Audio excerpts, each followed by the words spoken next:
Expérientiel, des récits qui inspirent, des pionniers qui changent le monde.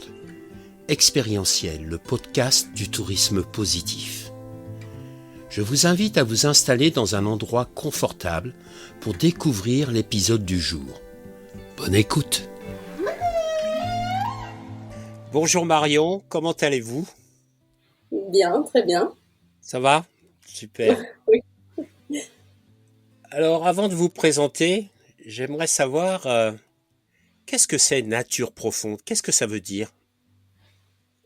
Alors le mot nature profonde, je l'ai choisi parce que ça m'évoque beaucoup de choses. D'une part, le mot nature, j'avais envie de l'avoir vraiment dans le nom de mon entreprise, parce que c'est vraiment l'activité principale de cette agence, c'est de se reconnecter à la nature.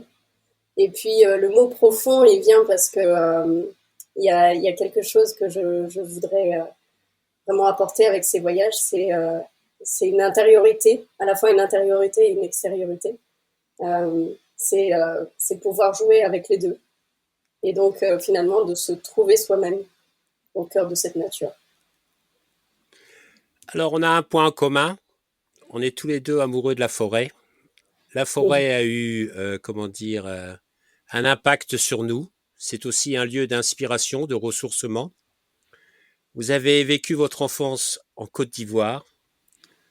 Vous avez été au Pérou, mais plutôt en Amazonie. Vous avez été en Australie. Vous êtes facilitatrice en biodanza. Vous êtes facilitatrice en éco-rituel. Tout ça, c'est en rapport avec le corps et avec l'humain. Et donc, pourquoi avoir développé cette activité de voyage de reliance? Euh, Moi, j'avais très envie de porter vraiment cette activité à plus grande échelle que simplement ma petite famille. Parce que je me rends compte que avec mes enfants, quand on traverse une forêt, je les invite à regarder un petit peu les choses différemment ou à se laisser émerveiller par ce qui les entoure, à, à être dans une réceptivité finalement de ce qui est autour de nous et ce qui est en nous justement. Et, euh, et surtout, j'avais envie de porter le message de sagesse, on peut dire, que j'ai entendu à plusieurs reprises tout au long de mes voyages. Et ce message-là, c'était vraiment cette invitation de, de refaire corps, justement, avec notre environnement. Je l'appellerais plutôt même notre milieu, parce qu'on vit à un endroit, on vit dans un lieu, et c'est se retrouver en harmonie avec ce lieu. Et, et pour moi, ça, c'est un des messages les plus fondamentaux de différentes spiritualités que j'ai pu croiser au cours de ma route. C'est c'est être dans cette attitude qui finalement nous fait nous comporter différemment, nous fait habiter le monde différemment, parce qu'on ne se considère pas, nous, humains, comme étant le centre du monde ou dans cet esprit anthropocentrique, mais, euh, mais on fait partie d'une toile, on fait partie de la toile du vivant. Donc c'est toutes ces notions-là que je voulais apporter pour essayer d'impulser une autre façon de voir les choses finalement. Par rapport à ce chemin de vie que vous avez eu, qui est Marion aujourd'hui? Euh, Moi, je dirais une femme avant tout, une maman, une personne qui aime l'humain, qui aime les êtres vivants, qui aime me balader dans des paysages euh, minéraux, végétaux, etc. Et, et une femme amoureuse de la vie. C'est pas mal ça. C'est pas mal. Ça fait du bien ça. Euh, alors Marion, vous avez créé une agence de voyage euh, qui développe des voyages en France pour nous connecter à l'essentiel. Vous pouvez nous en dire un peu plus? Ça veut dire quoi, à l'essentiel?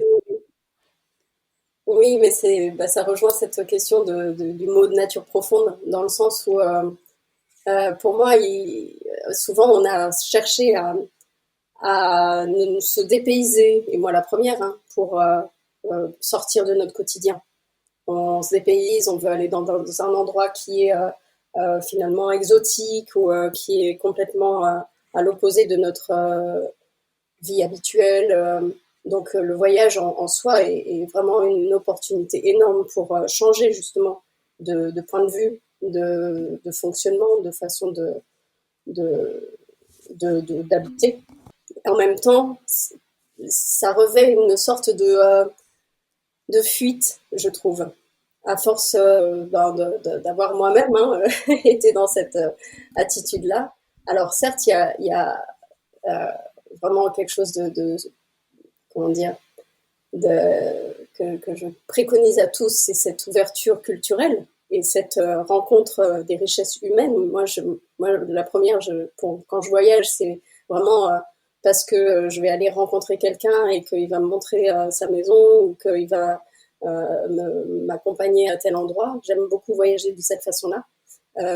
Mais en soi, je trouve qu'il y a plusieurs types de voyages, là où finalement on se déconnecte de notre quotidien.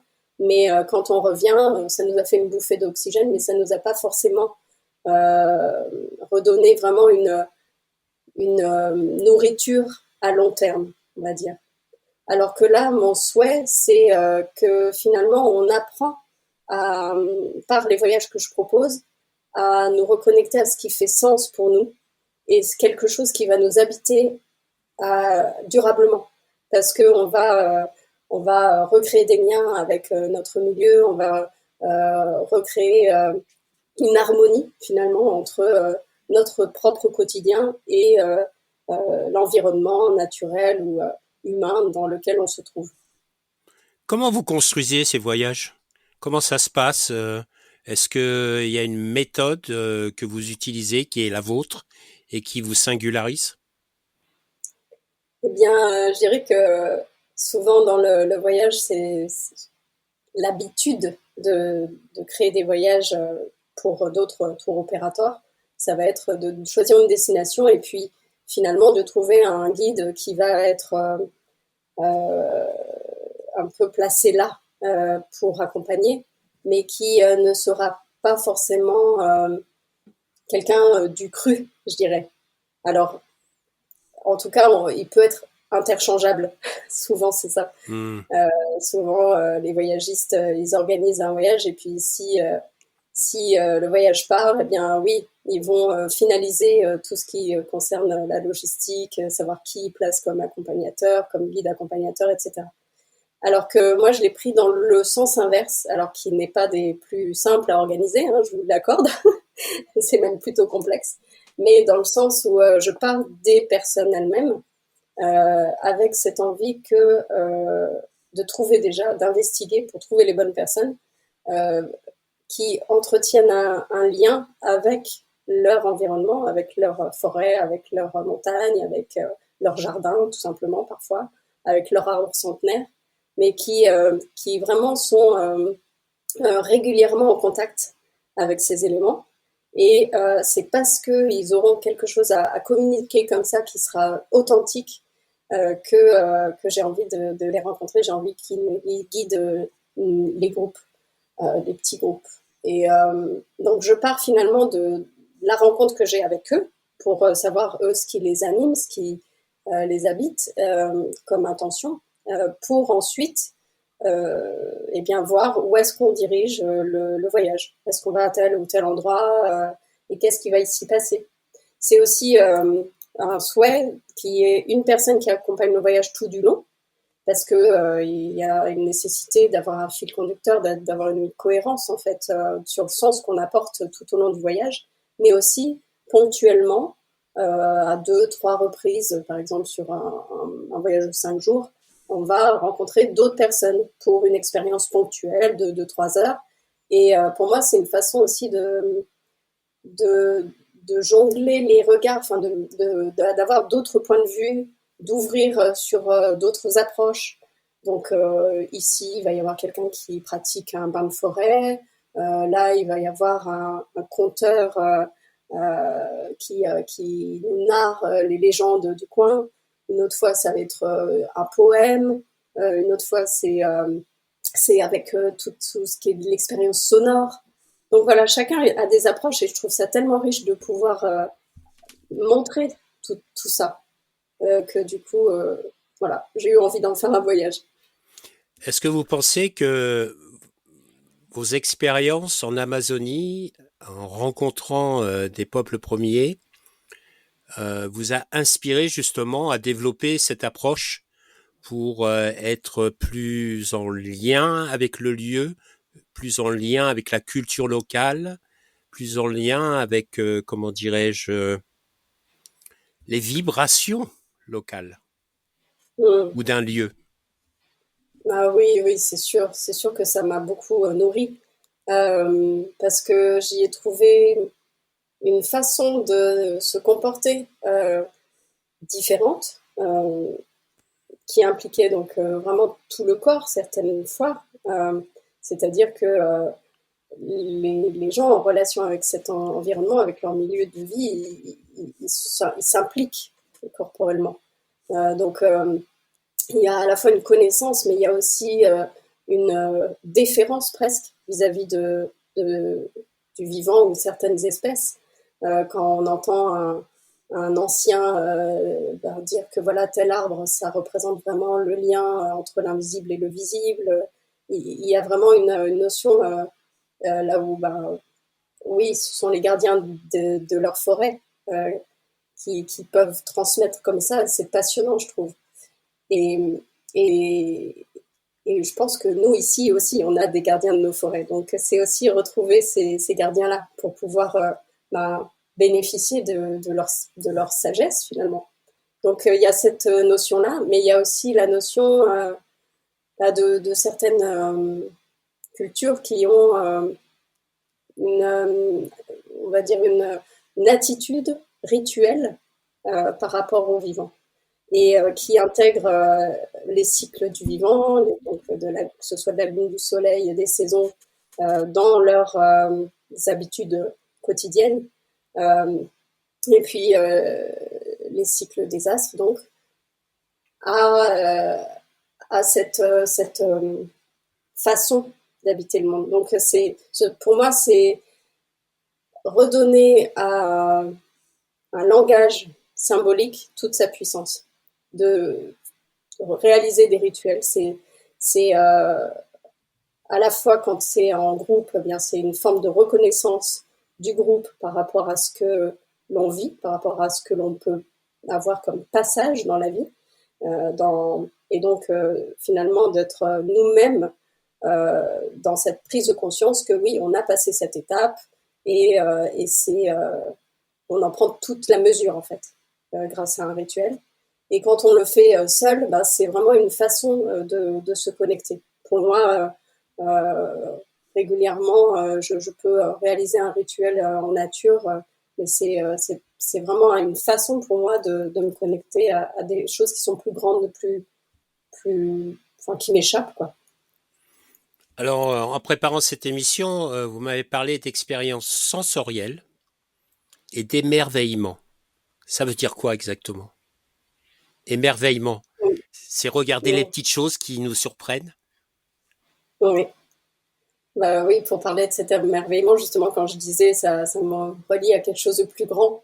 Et c'est ça, c'est se sentir tout petit finalement et face à quelque chose qui est magnifique, quelque chose qui est beau, que ce soit de l'ordre de l'infiniment petit ou de l'infiniment grand, que ce soit un coucher de soleil ou la minutie, enfin le détail d'une fleur.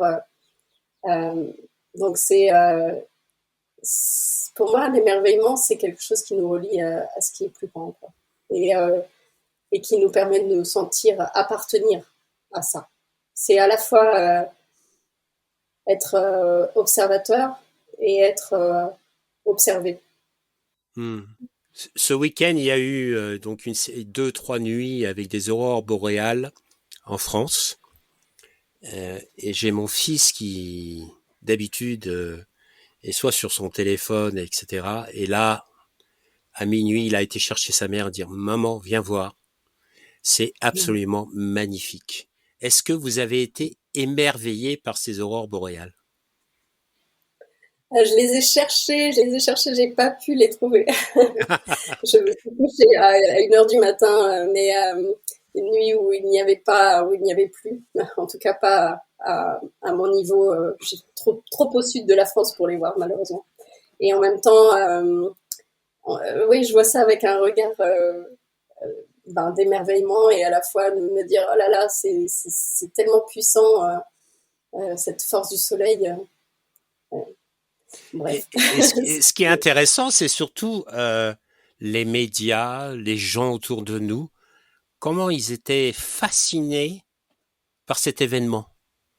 C'est-à-dire, la question que je me pose, c'est, même si on est quand même pas mal d'entre nous déconnectés de notre relation avec le vivant, il y a encore des choses qui nous surprennent et qui ne coûtent rien, juste de regarder, d'observer et qui nous émerveillent. Ça donne une certaine forme d'espoir. Oui, et en même temps, moi j'ai des personnes qui se sont adressées à moi en me disant mais je suis venue vous voir parce que justement moi je n'arrive plus à m'émerveiller de rien et Oh, c'est d'être triste. sur ce constat. Mais oui, et d'être sur ce constat-là, justement ça me fait prendre conscience que alors oui, quand il y a un énorme événement comme ça planétaire qui nous impacte, ben, c'est plus facile. Mais le tout, c'est aussi d'arriver à s'émerveiller de rien, quelque part. C'est d'une toute petite chose. Et c'est ça où je trouve que il y a parfois besoin de réapprendre.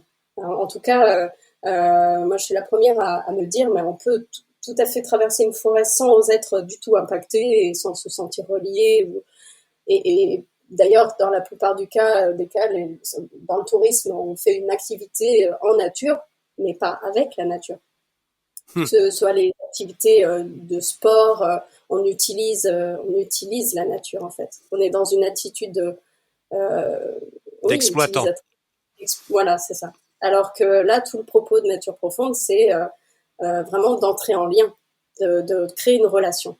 Et, et de cette relation peut naître l'émerveillement, je trouve. Après, c'est ma proposition.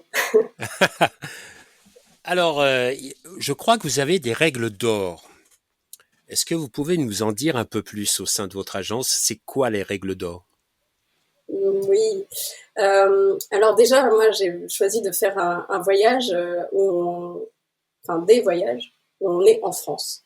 En France parce que pour moi, ça a du sens de se reconnecter ici et maintenant avec nos sagesses à nous sur nos terres. Donc l'envie profonde, c'est ça, avec du coup la conséquence que écologiquement, c'est beaucoup plus euh, comment dire, vertueux, dans le sens où je, les voyages que je propose ne font pas de l'avion une nécessité. Je vais choisir des hébergements éco-responsables. Alors ensuite, comme il y a quand même une notion de découverte du territoire, pour l'instant, je suis encore avec des modes de transport carbone, mais au moins mutualisés.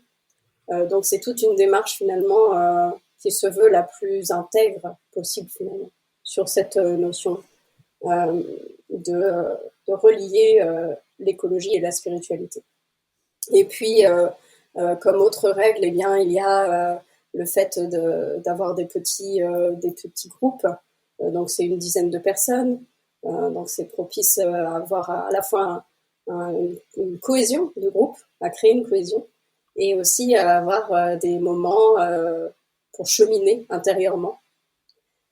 Et puis comme je le disais, c'est la rencontre de personnalités locales inspirantes, donc avec lesquelles je tisse finalement, je co-crée ces expériences, ces voyages. Donc c'est vraiment du cas par cas et du sur-mesure à chaque voyage. Et puis qu'est-ce qu'il y a d'autre? Il y a ouais, le fait d'aller en extérieur, le plus possible en nature finalement, avec Avec la euh, nature. avec la nature. Oui. Et que ce soit dans des lieux entre guillemets connus, mais surtout dans des lieux moins connus et hors saison. Donc c'est vrai que en plus un enjeu du tourisme, c'est de pouvoir euh, développer, on va dire, des activités hors saison haute, hors été. Mhm. Donc là, ça se prête bah, tout à fait à ces petites escapades qu'on s'autorise en automne, en hiver, au printemps. Tourisme, spiritualité, compatible? Oui, c'est vrai que bah, venant du monde du tourisme, justement, j'utilise beaucoup ce mot tourisme, alors que en réalité, oui, pour moi, c'est pas un mot qui est vraiment comment dire apprécié. Disons que c'est clair que c'est plus le mot voyage qui me porte moi. Hmm. Le mot voyage, le mot voyage parce que on peut parler de voyage intérieur, de voyage extérieur, et puis que c'est un cheminement justement, et qu'on il y a une notion de découverte. C'est Éric vrai que Julien, Éric Julien me disait, ce n'est pas un voyage, c'est un parcours. oui, oui, Et tout à fait. je trouvais ça assez intéressant comme perspective. Ce n'est pas un voyage, ce n'est pas un chemin, c'est un parcours. En effet, c'est le parcours d'une vie. Oui. Et c'est ça qui est beau avec le fait de sortir de son quotidien, en fait. Euh, Mais on a besoin aussi de déconstruire le mot tourisme. Et comme je l'entendais récemment, il y a une notion aussi de décolonialiser le tourisme. Parce que euh, comme on a envie de partir, on croit que c'est en allant loin qu'on va se dépayser ou se ressourcer. Alors qu'en réalité, ça peut être au bout du chemin. Et, mais tout dépend dans quelle attitude on le fait et en s'ouvrant à quoi de nouveau. En fait, il y a tout un champ des possibles. Est-ce que vous pensez qu'aujourd'hui, il y a un réel besoin de retrouver sa spiritualité ou une forme de spiritualité? En tout cas, si on observe ben, les phénomènes de société euh, liés justement à la recherche de sens, ne serait-ce qu'en regardant le nombre de cas de personnes qui font des burn-out ou qui commencent à parler d'éco-anxiété, le mot en tout cas commence à être de plus en plus connu. Euh, je pense que oui, il y a en fait une anxiété par rapport à cette crise climatique qui nous pend au nez. Et du coup, la spiritualité, bah, comme je le disais en introduction, pour moi, c'est savoir d'où on vient et savoir vers où on va et comment on fait pour y aller. Et ben, du coup, c'est tout le propos est là. Parce que sur une planète où les ressources sont limitées, euh, il est difficile de parler de croissance aujourd'hui avec une notion de respect de l'environnement. Donc il s'agit de savoir comment on change finalement de paradigme pour aller vers quelque chose qui est plus juste, plus harmonieux en fait pour l'humain et pour les autres humains. Quand on parle spiritualité, on a tendance à faire référence au peuple premier. Il n'y en a pas en France. Je crois que c'est en Finlande, je crois, les Samis, c'est ça, les derniers peuples premiers en Europe. Ça veut dire que le monde occidental s'est quand même pas mal déconnecté de ses racines. Est-ce que de se rattacher à son territoire, à ses racines, c'est quelque chose qui va nous prendre du temps? Qu'est-ce qu'on a besoin de faire en réalité? Il y a peut-être déjà une démarche personnelle, une envie, répondre à un besoin. Alors, ce qu'on observe aussi dans les tendances, c'est une recrudescence des intérêts pour tout ce qui est à la fois chamanisme, à la fois celtisme, druidisme, etc. Et, pour moi, il y a quelque chose auquel j'essaye de porter attention, c'est de ne pas faire du copier-coller. C'est-à-dire que pour avoir été à Iquitos, qui est la Mecque de l'ayahuasca, et j'y ai habité et j'ai vu tous les écueils qui peuvent être liés à ça, euh, je ne préconiserais pas de prendre cette plante ici en France pour nous occidentaux qui n'avons rien à voir avec la culture qui a valorisé ces plantes plutôt. Euh, parce que eux, certaines communautés, et pas toutes, l'utilisent, mais ils l'utilisent depuis l'enfance et il y a vraiment une, une logique à ça. Alors que nous, tout le propos, je trouve, c'est de comprendre que ici aussi, il y avait des façons de faire pour se relier au vivant, ou se relier à notre intériorité. Des façons plus ou moins douces. Moi, dans mes activités, ce seront toujours des activités douces, donc pas de psychotropes.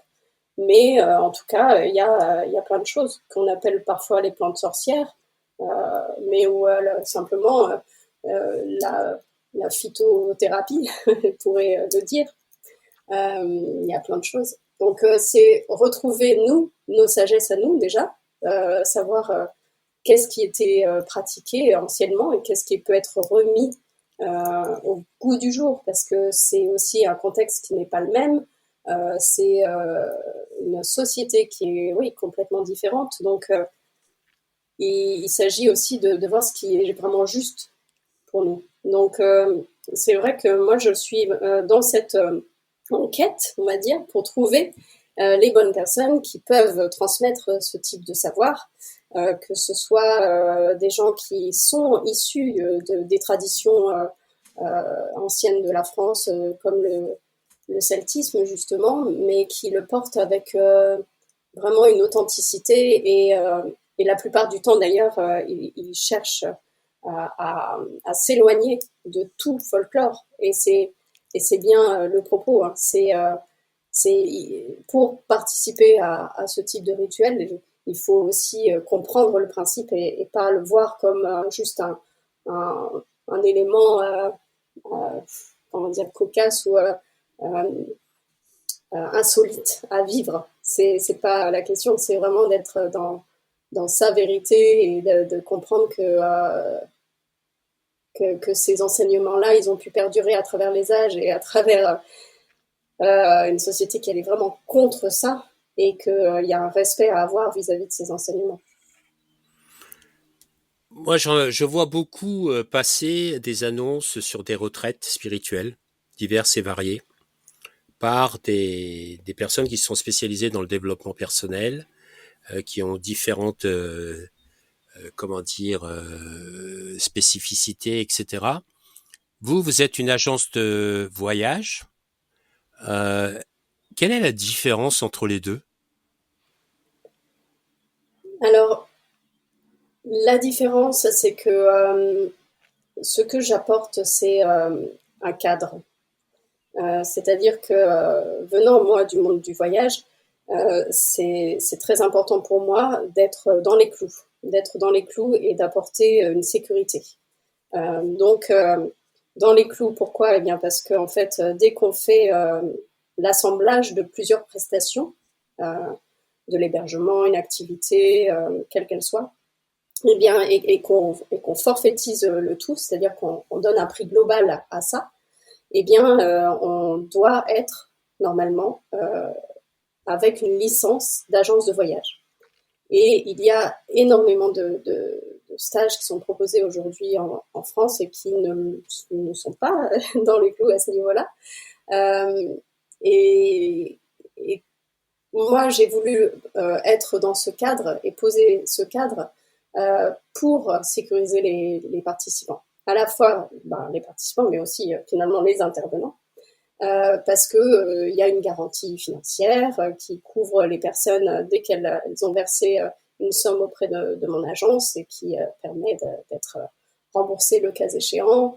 Il y a aussi une sécurité parce que moi, je suis dans ce milieu-là du développement personnel depuis 15 ans et même plus. Et du coup, je connais un petit peu et je perçois l'authenticité des personnes.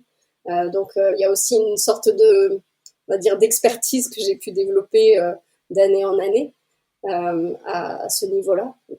Et donc, voilà, c'est à la fois dans l'envie aussi de fédérer les intervenants qui agissent chacun dans leur coin et qui potentiellement auraient envie de se rallier finalement à la nature profonde, que je propose ça, tout en ayant des critères de sélection en fait assez drastiques pour accepter des intervenants en tant que co-créateur des voyages de nature profonde.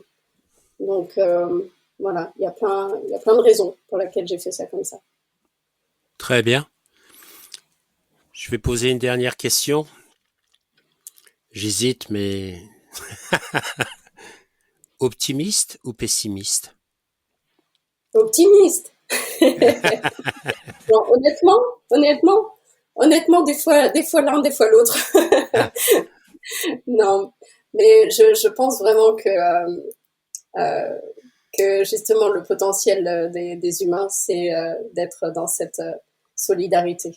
Donc, quelque part, toutes les difficultés qu'on peut rencontrer aujourd'hui, je pense qu'elles vont faire rejaillir quelque chose de beau. Donc, oui, mais oui, optimiste. Merci beaucoup, Marion. Merci François.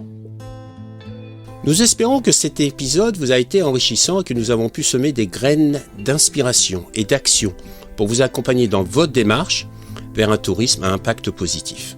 Pour continuer l'aventure expérientielle, nous avons besoin de votre soutien. C'est très facile. En laissant une note positive sur notre podcast, en partageant sur votre réseau ou en faisant un don sur notre page Tipeee. Pour rester au courant de toutes nos dernières actualités, suivez-nous sur notre page expérientielle sur LinkedIn, Instagram ou Facebook. À bientôt sur Expérientiel, le podcast du tourisme positif.